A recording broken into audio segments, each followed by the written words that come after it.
आज भी भारत में एक ऐसा इंसान जिंदा है जिसके शरीर का घाव 8,000 साल से कभी नहीं भरा, जिसे मरने की इजाजत नहीं है।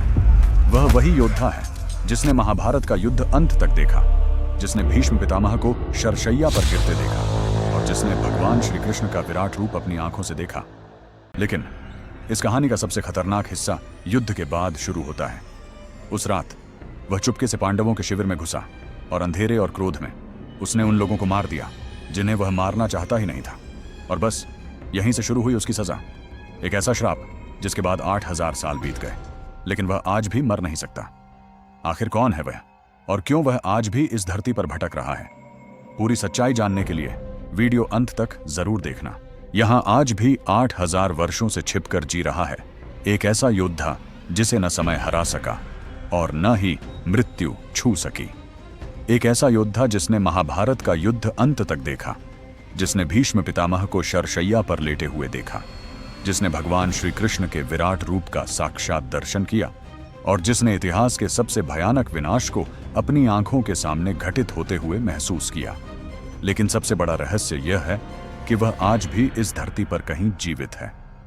दोस्तों, हमारी यह धरती केवल विज्ञान और आधुनिकता का संसार नहीं है, बल्कि यह रहस्यों, आस्थाओं और उन अनकहे सत्यों की भूमि भी है जिन्हें आज तक कोई पूरी तरह समझ नहीं पाया। समय के साथ इंसान ने बहुत कुछ खोज लिया, बहुत कुछ जान लिया, लेकिन आज भी कुछ ऐसे रहस्य हैं जो विज्ञान की पकड़ से बहुत दूर हैं और जिनके बारे में केवल कथाएं और मान्यताएं ही हमें कुछ संकेत देती हैं। दुनिया में कई ऐसी कहानियां प्रचलित हैं जिनमें अमृता का जिक्र होता है। कुछ लोग उन्हें कल्पना मानते हैं और कुछ उन्हें सच्चाई के रूप में स्वीकार करते हैं। लेकिन आज हम जिस कथा को जानने जा रहे हैं वह केवल एक कहानी नहीं है, बल्कि हमारे प्राचीन इतिहास और महाकाव्य से जुड़ा हुआ एक ऐसा रहस्य है जिसने सदियों से लोगों को सोचने पर मजबूर किया है।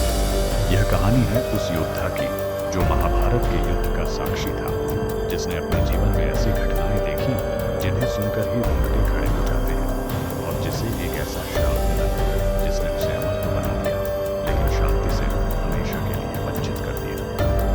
उस योद्धा का नाम है अश्वत्थामा।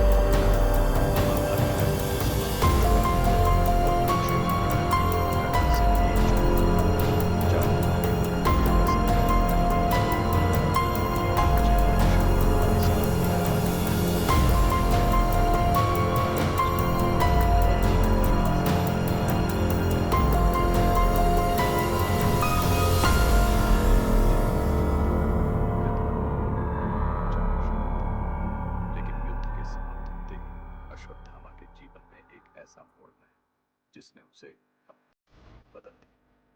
अपने पिता द्रोणाचार्य की मृत्यु से वह अंदर से टूट चुका था।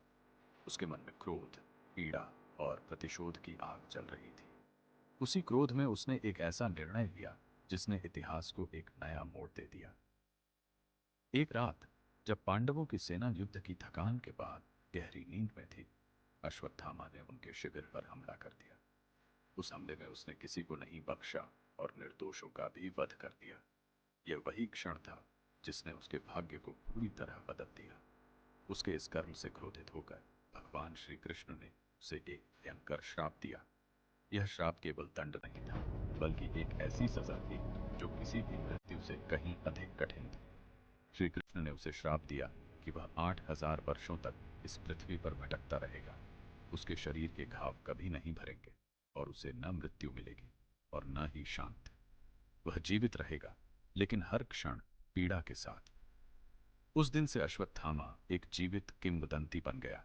कहा जाता है कि उसके माथे पर जो घाव लगा था वह आज भी भरा नहीं है और उससे लगातार रक्त बहता रहता है। वह जहां भी जाता है वहां एक अजीब सी ऊर्जा महसूस होती है, जैसे वहां कुछ असामान्य मौजूद। समय के साथ युग बदलते गए, राजाओं का उत्थान और पतन हुआ, सभ्यताएं बनी और समाप्त हो गई, लेकिन एक रहस्य आज भी वैसा ही बना हुआ है। क्या अश्वत्थामा आज भी जीवित है?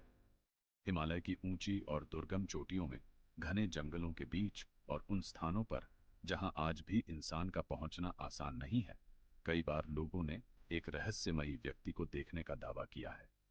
कुछ लोगों ने बताया कि उन्होंने एक ऐसे व्यक्ति को देखा जिसकी ऊंचाई सामान्य मनुष्यों से कहीं अधिक थी, जिसकी आंखों में एक अजीब सी चमक थी और जिसके शरीर से एक दिव्य आभा निकलती थी।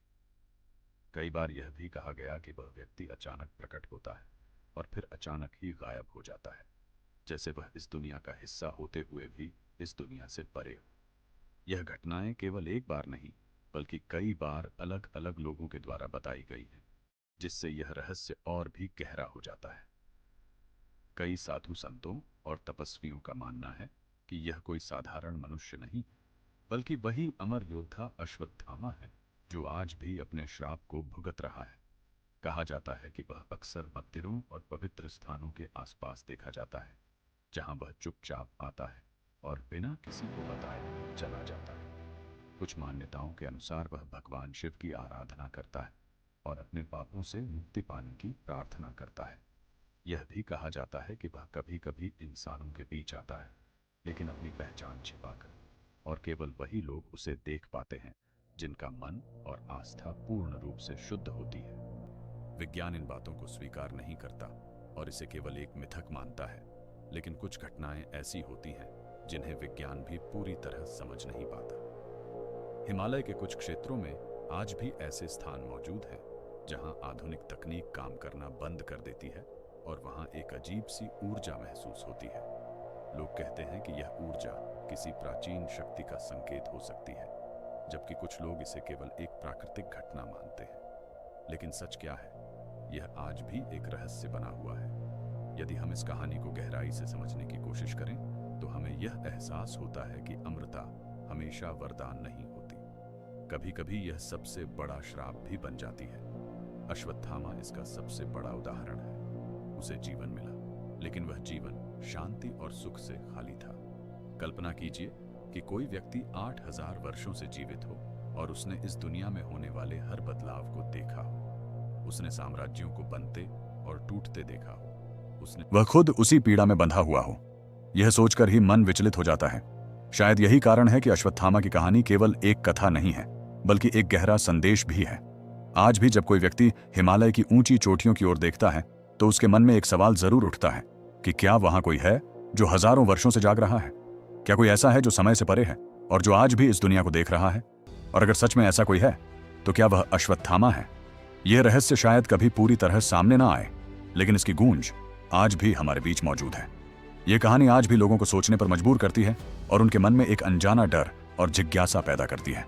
और शायद अगली बार जब आप किसी सुनसान रास्ते पर चल रहे हों या किसी घने जंगल के बीच हों और आपको अचानक ऐसा लगे कि कोई आपको देख रहा है, तो एक पल के लिए रुकिए और सोचिए कि क्या वह कोई साधारण मनुष्य है या फिर वह अमर योद्धा अश्वत्थामा हो सकता है। यही वह रहस्य है जो आज भी अनसुलझा है और शायद हमेशा रहेगा। महाभारत का युद्ध समाप्त हो चुका था, लेकिन उस युद्ध की आग अभी पूरी तरह शांत नहीं हुई थी। उसी रात जब चारों ओर सन्नाटा पसरा हुआ था और पांडवों की सेना गहरी नींद में सो रही थी, एक परछाई धीरे धीरे उनके शिविर की ओर बढ़ रही थी। यह कोई साधारण व्यक्ति नहीं था, बल्कि वह वही योद्धा था जिसके मन में प्रतिशोध की आग धधक रही थी। वह था अश्वत्थामा। अपने पिता द्रोणाचार्य की मृत्यु का बदला लेने के लिए वह उस रात पांडवों को मारने आया था। उसके मन में केवल एक ही लक्ष्य था, पांडवों का अंत। लेकिन उस रात जो हुआ वह किसी ने भी नहीं सोचा था।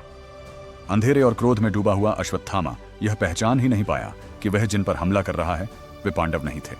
वह पांडवों के पुत्र थे, जिन्हें उपपांडव कहा जाता है। वे निर्दोष थे, निहत्थे थे और युद्ध से अलग थे, लेकिन अश्वत्थामा ने उन्हें ही पांडव समझकर उनका वध कर दिया। जब यह सत्य सामने आया तब पूरी पृथ्वी मानो कांप उठी। यह केवल एक हत्या नहीं थी, बल्कि धर्म के नियमों का सबसे बड़ा उल्लंघन था। जब यह बात भगवान श्री कृष्ण को पता चली तो उनका क्रोध भड़क उठा। उन्होंने अश्वत्थामा को उसके कर्मों के लिए कठोर दंड देने का निर्णय लिया। उन्होंने अश्वत्थामा से उसकी दिव्य मणि छीन ली, जो उसकी शक्ति का स्रोत थी, और उसे एक भयंकर श्राप दिया। श्राप यह था कि अश्वत्थामा 8000 वर्षों तक इस पृथ्वी पर भटकता रहेगा। उसके शरीर के घाव कभी नहीं भरेंगे, वह हमेशा पीड़ा में रहेगा और उसे न मृत्यु मिलेगी न ही शांति। यह श्राप केवल शरीर को नहीं बल्कि आत्मा को भी दंड देने वाला था। उधर जब पांडवों को अपने पुत्रों की मृत्यु का समाचार मिला तो उनका हृदय टूट गया। यह उनके लिए सबसे बड़ा आघात था। लेकिन तब एक और बड़ा सवाल खड़ा हुआ, अब पांडवों का वंश आगे कैसे बढ़ेगा? उस समय एक ही आशा बची थी, अभिमन्यु का पुत्र, जो अभी जन्म भी नहीं लिया था। जब अश्वत्थामा ने क्रोध में आकर ब्रह्मास्त्र का प्रयोग किया तो उसका लक्ष्य था उस गर्भ को भी नष्ट करना, जिससे पांडवों का वंश समाप्त हो जाए। लेकिन उस समय भगवान श्री कृष्ण ने अपने दिव्य बल से उस गर्भ की रक्षा की और उसी गर्भ से जन्म हुआ परीक्षित का। वही परीक्षित आगे चलकर हस्तिनापुर के राजा बने और पांडवों का वंश आगे बढ़ा। इस प्रकार जहां एक ओर अश्वत्थामा अपने श्राप के साथ भटकता रहा, वहीं दूसरी ओर धर्म की ज्योति बुझने से बच गई। लेकिन कहानी यहीं खत्म नहीं होती। महाभारत के बाद भी कुछ ऐसे रहस्य हैं जो आज तक अनसुलझे हैं। कहा जाता है कि उस युद्ध के बाद केवल अश्वत्थामा ही नहीं, बल्कि कुछ और ऐसे महापुरुष भी थे जिन्हें अमृतत्व प्राप्त था। इनमें से एक हैं हनुमान जी। मान्यता है कि हनुमान जी आज भी इस पृथ्वी पर विद्यमान हैं। कई लोगों ने दावा किया है कि उन्होंने उन्हें मंदिरों में, पहाड़ों में और यहां तक कि भीड़ भाड़ वाली जगहों पर भी देखा है। सोशल मीडिया पर भी समय समय पर ऐसे वीडियो सामने आते रहते हैं जिनमें कुछ लोग यह दावा करते हैं कि उन्होंने हनुमान जी के दर्शन किए।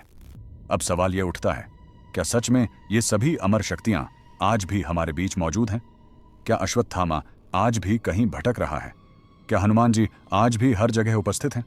और अगर हां, तो क्या वे हमें देख रहे हैं? यह रहस्य आज भी अनसुलझा है और शायद अगली बार जब आप किसी मंदिर में जाएं या किसी पहाड़ी रास्ते पर अकेले चल रहे हों, तो एक पल के लिए रुक कर जरूर सोचिएगा, कहीं कोई आपको देख तो नहीं रहा। अगर आपको यह वीडियो पसंद आए तो कमेंट में जरूर लिखें जय श्री कृष्ण। वीडियो को लाइक करें और चैनल को सब्सक्राइब करना ना भूलें। फिर मिलते हैं अगली रहस्यमयी कहानी के साथ। जय श्री राम, जय